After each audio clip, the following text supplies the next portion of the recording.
Thank you for listening to the Allender Center podcast.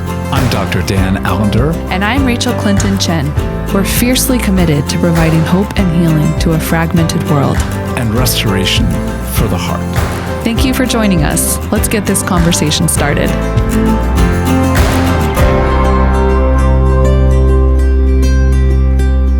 Well, in the ensuing week, we hope you have begun to think about your kingdom. And if that's a brand new thought, it's exciting. It's so exciting to begin to open up the doorway to a whole new world of thinking. If you've been thinking about this, we hope to take you a little further as we reflect on the unique role of being a priest and what's required for that priest to grow in his or her ability to do what a priest is meant to do. But before we get there, welcome back, Cathy and Rachael. Always Hello. Such a delight to be with you both. Cathy, you have done some extraordinary work on thinking about the importance of archetypes. And we're talking about archetype when we talk about a priest or a prophet or a king. So set us up. Why is archetypal thinking so important? Yeah, thank you. I mean, first, let me just say I dabble in this. I am by far an expert. So for those of you who do have expertise in areas of archetype and Jungian psychology, like I will not necessarily do it justice, but let me tell you a little bit about why these have been important to me. When I was young, and really throughout my whole lifetime, stories have been so important to me. And I think for me, stories and characters in the stories and themes have really taught me what has been true about life. And I think we're always looking for stories, for characters that could help us understand more of who we are. I think that's why God wrote in parables. I think that's why scripture is just one story after the other to teach us more about ourselves by showing us types of people who have existed and who are our ancestors who have told us something about what it means for us to be human. And isn't that just what we're longing for? Someone to help us understand and make sense of the struggle of what it means to be human, not just the stories of glory and honor and being a hero, but the stories of heartache and suffering and what it's meant to battle through gifting and how that invokes envy. And, it doesn't take you far into scripture to start to see the archetypal matter that's embedded in even God, how God has chosen to show himself to us. Moses is an incredible archetype, right? The father that tries to struggle to free his people, but then ultimately ends up on the other side of the promised land. Oh, the heartache of it, right? So again, I think the power of story, the power of characters is that they reveal something about ourselves to us that helps us further connect to both our journey and the journey that we have with God and with each other. So when I think about archetypes, I'm always looking at what are kind of some of the universal aspects of what it means to be human. Again, part of the violence that we've done to each other is making too many things universal. Right. And we'll get into that when we talk about the role of priest. But I do think there are some universal aspects that are overarching to kind of what it means for us to be humans. The longing to love, the longing to have meaning, the longing to have connection, the longing to have a name, the longing to have a being that connects into the whole in a different sort of way. Like there's so much longing and our desires, human beings, that gets caught up in these different categories. And so, I think, Dan, what I've loved about learning from you over the years is that you really do teach in story, but you also teach in archetype. And so when you taught on the categories of orphan, widow, and stranger. And really those are some biblical archetypes, but they bring up a very visceral sense of what it means to be human, suffering in those particular ways. So the orphan is suffering through abandonment and betrayal. the stranger is suffering through being cast out and being set apart and being other. The widow is suffering because of a loss of love, a loss of connection to the whole, an isolation that happens through being lost, away from your partner, away from your connection to the world. And so as we look at those, we're really, we're borrowing off of a long, long history of knowing that stories are what actually change the human heart. It's what connects us to each other. It's what connects us to our history, to our ancestry, to what makes us human. But it also allows us to bear something more of what it's meant to also make mistakes. I love the story of David. The story of David is so profound. One, because he starts as the little guy with Goliath who kind of gets brought up as the rightful heir that's been dethroned. Well, you could look at every other story in history and see that happening over and over again. Hamlet. I mean, they're all interconnected. The Lion King. Like, there are very few stories that are original. Right? There are only these sorts of archetypes that are recast according to context. And so what we're really looking at is, let's go to some of these baselines and then say, how do we recast this into your current context?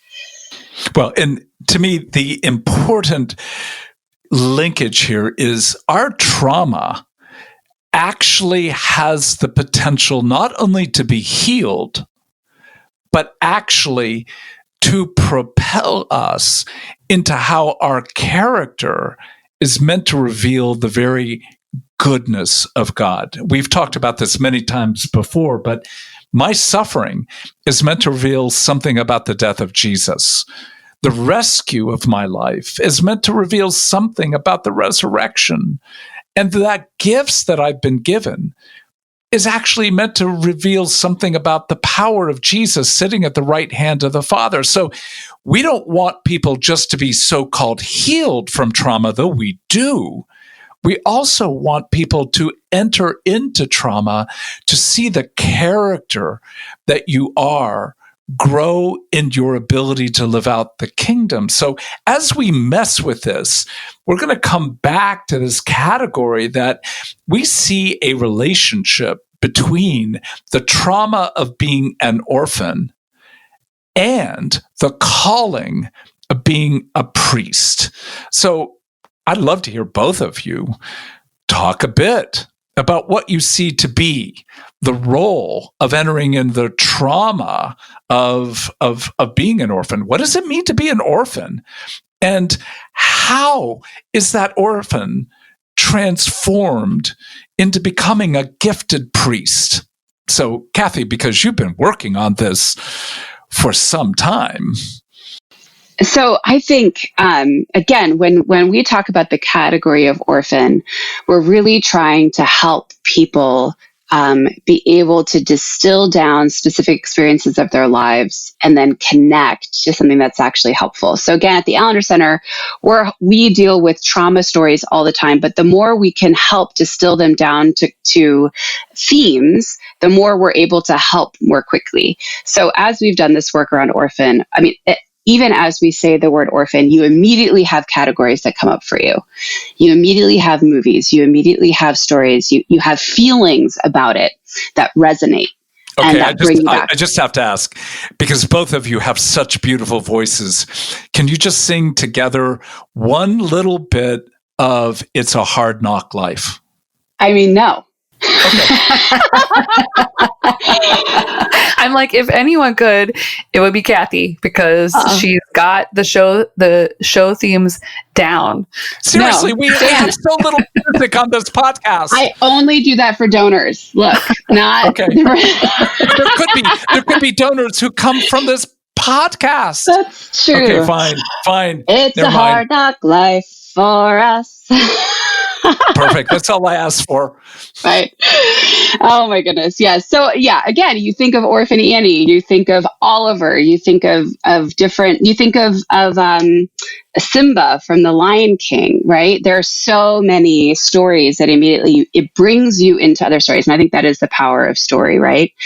But the core of Orphan is that they had a sense of what the world should be. They had a sense that they should be cared for, that they should be safe, that they should have rest, that there should be something of goodness, that they should be able to trust their world.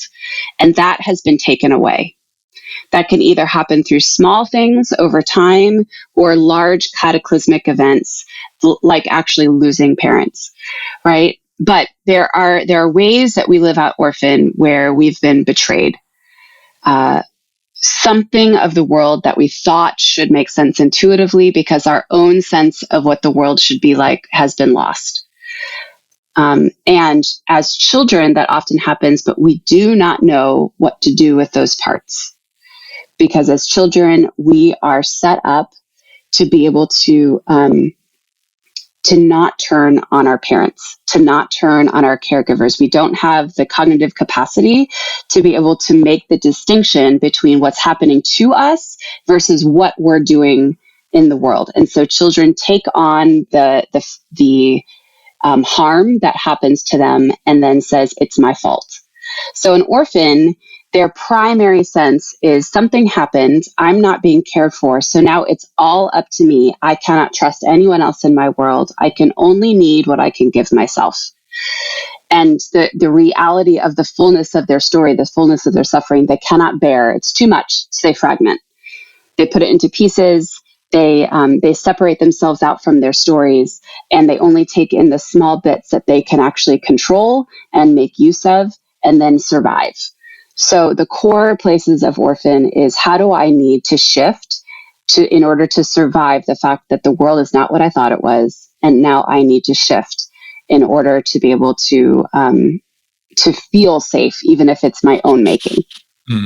And for both, what has to happen for that hypervigilant, deeply committed to surviving only on his or her own power? What's the process by which an orphan is changed? And I love the fact that you've underscored that orphan does not mean you literally lost a parent. Every betrayal, and betrayals that occurred even in the last year or two, not just in our own growing up years, leave us. When you get rejected and betrayed by a church, you know what it means to be an orphan. So the fact is, this is a reality for anyone who's lived in a fallen world and had someone see them, care for them, and then turn against them at some level. I think only one more category I would add to this, speaking for a friend, is I think we can think almost of the orphan, and I think there is a sense of scarcity, a sense of kind of withdrawing. I will take care of myself.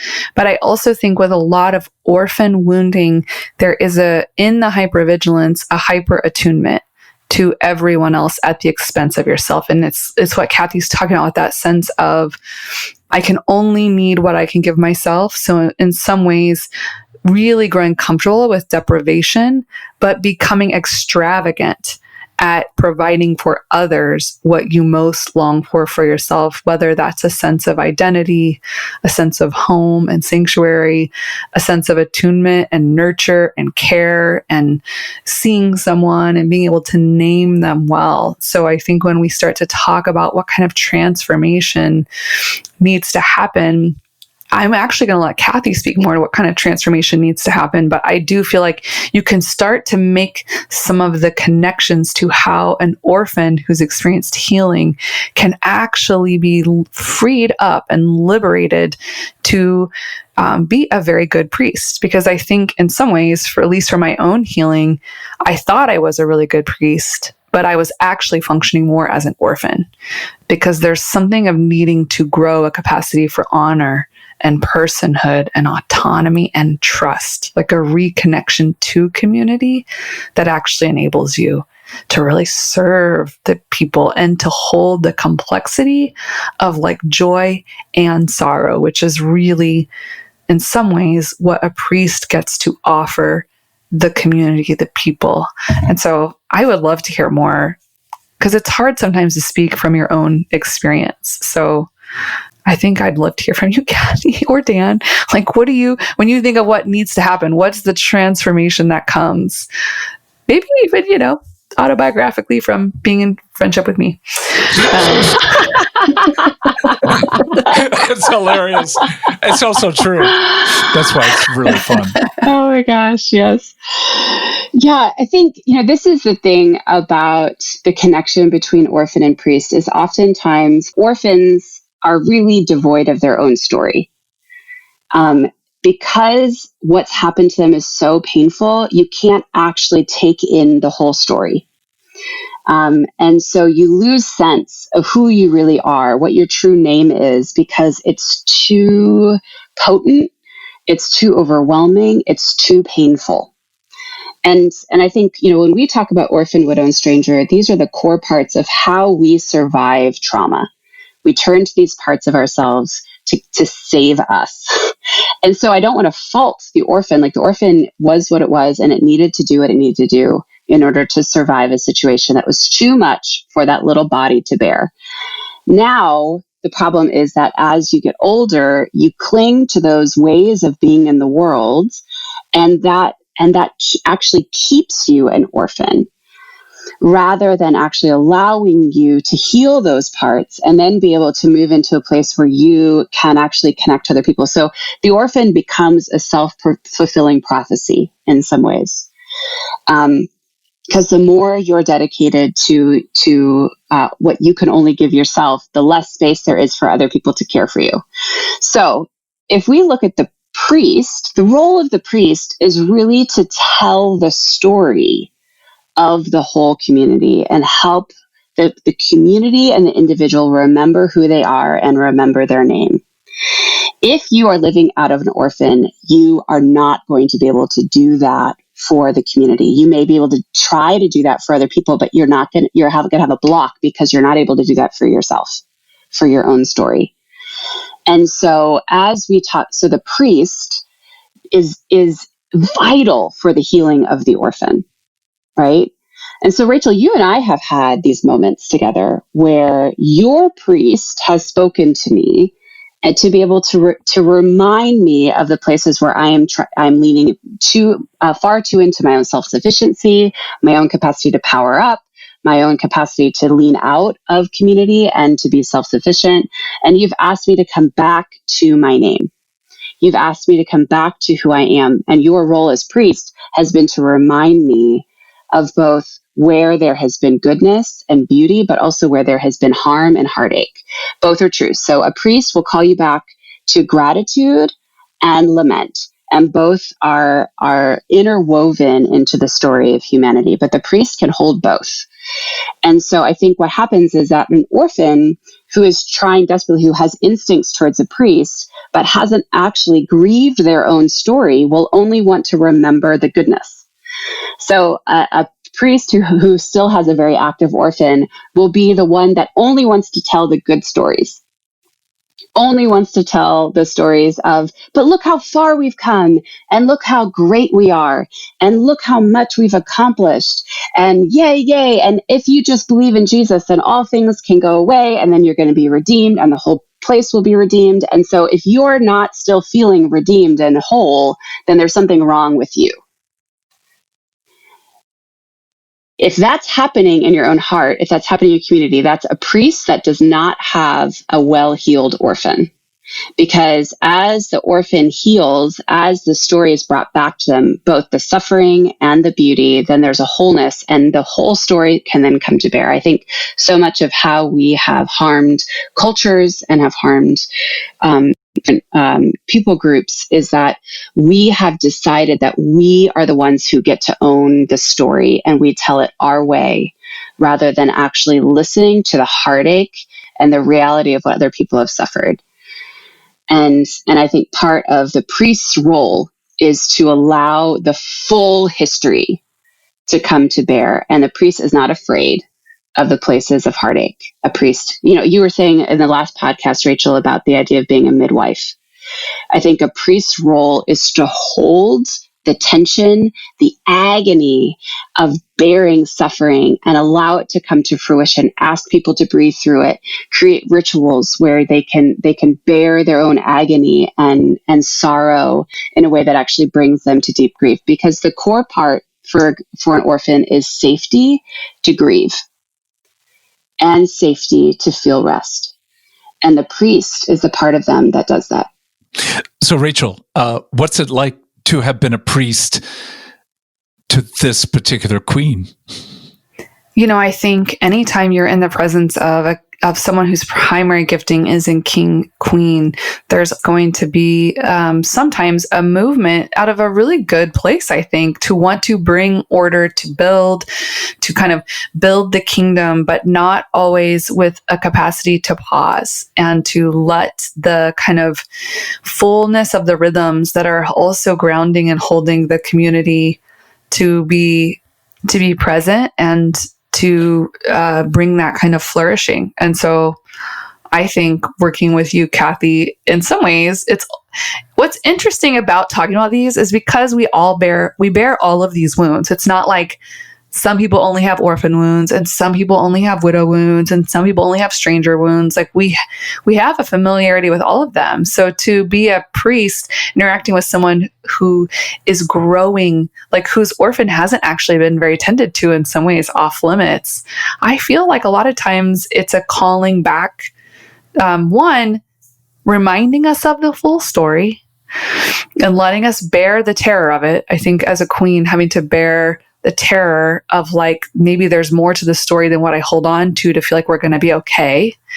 But also a lot of inviting you to rest, inviting you to care, inviting you to trust the community, to be with you, inviting you to play. So I feel like in some ways, my priest gets to really, in some ways, tend to your orphan and say, I see you. And I know there's not a lot of safety for you in most places. I think that's true for a lot of kings and queens. There isn't a lot of safety to be that vulnerable, to be that small, to be that in need. It's really dangerous. And so, I don't know. I think that's what primarily comes to mind. And let's just say very few kings have the ability or willing to grow in the ability to name and engage their own orphan parts. So it's one of the reasons why the prophets look at the priests and say, you say peace, peace, but there is no peace. So in some degree, a priest, in telling the true story, and this has been said, I'm simply repeating it, we're not just saying a priest is somebody who brings positive vibes, just good encouragement, just I'm there for you. It's that and the more. I know how to take you into the Psalms of lament. I know how to take you into the heartache that you are not wanting to engage. And when you do, especially if you're a queen, you've got a sword, you got a scepter, you got royal guards that can sick on those who bring. And so let's just say there aren't a lot of good priests who are well in engaging royal figures. So let's just say both of you, I'll just say both of you have been very courageous and very humble to engage one another in a way that you're describing. It's going to be really fun in the next episode to talk about how prophets deal with priests. And how priests deal with prophets. Hey, we got plenty of time in this one. And at the end, I'm going to make a commitment to sing before we depart. Oh, good. That could end many people's participation already. Like, I'm out of here. Wait, did you say you're going to sing? You're going to sing? Yeah, you said he was going to sing. Yeah. Wow. Yeah, I'm going to.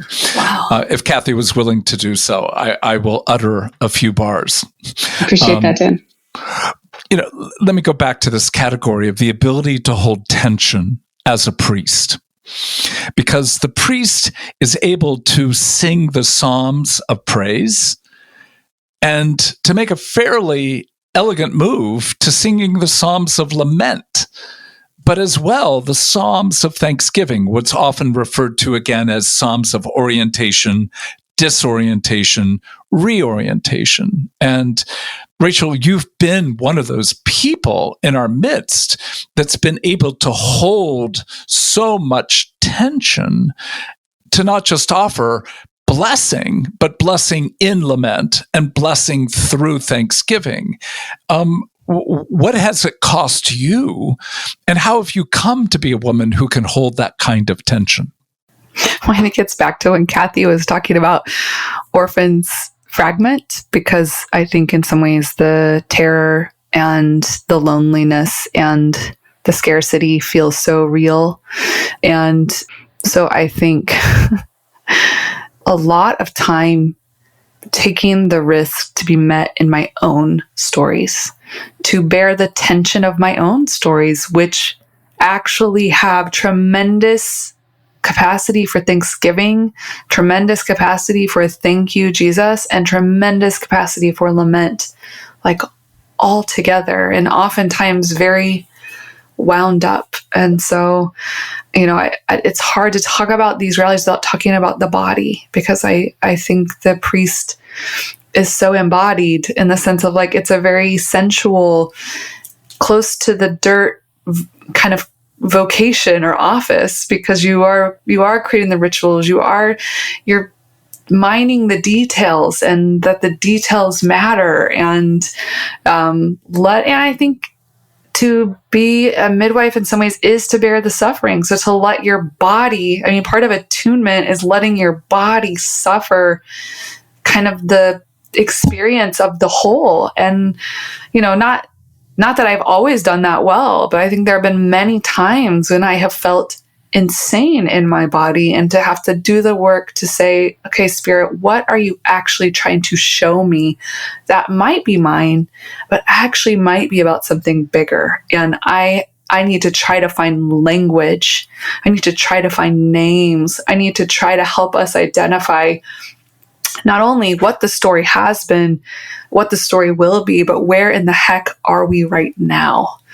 And sometimes that means I have to kind of say to my orphan, this could be the moment where people don't join you, and you might go back to that place. And I cannot help but not lean into those places. So I think in some ways, even really healed orphans will still be better than most of the people in their midst at attuning and providing care than others might be able to do for them instinctually, intuitively, unless you're in the presence of other really strong priests.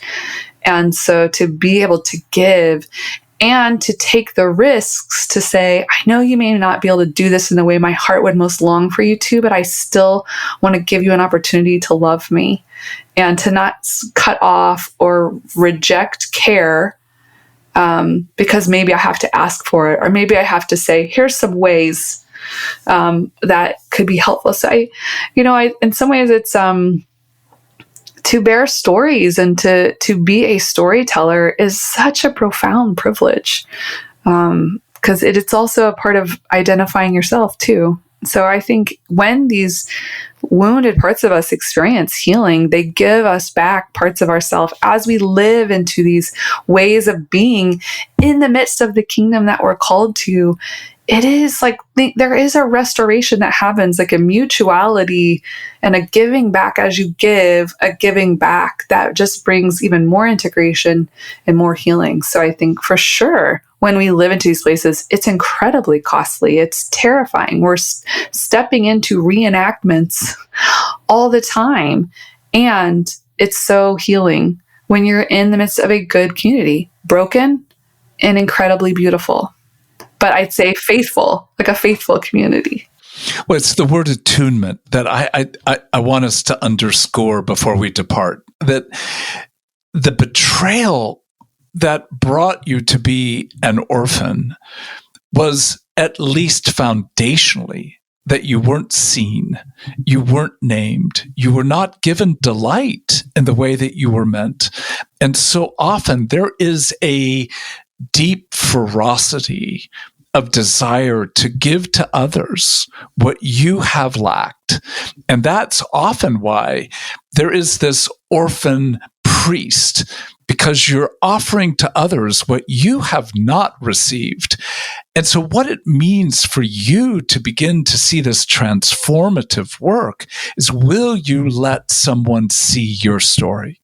Where you've been betrayed, where you have skewed your own story, you need to be brought back to, in one sense, let someone grieve, howl, rage, be angry on your behalf, to hold with you your story long enough for you to, in one sense, have the roots to be able to continue to offer the fruit of what it means to be someone who reminds, who returns to rituals, who creates a kind of Ebenezer culture, a kind of, we have icons of memory of the faithful, faithful work of God together.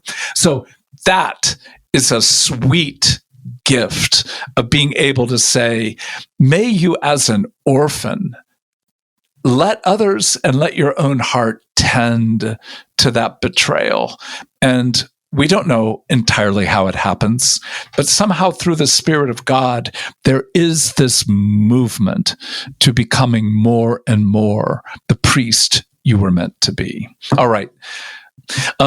It's a hard knock life. It's a hard knock life, isn't it? Or is that the lyrics? It's a hard knock life for us. For us. It's a hard knock life for us. Is that correct? Yeah. Okay, here we go. It's a hard knock life for us. That's it. That is it. I will likely never do that. You heard it here, ever folks. Again. All right, I'm experiencing a little bit of orphan pain, but we will return to begin to address the issue of a prophet. The Allender Center podcast is produced by the Seattle School of Theology and Psychology. If you'd like more information about the Allender Center, you can look at theallendercenter.org.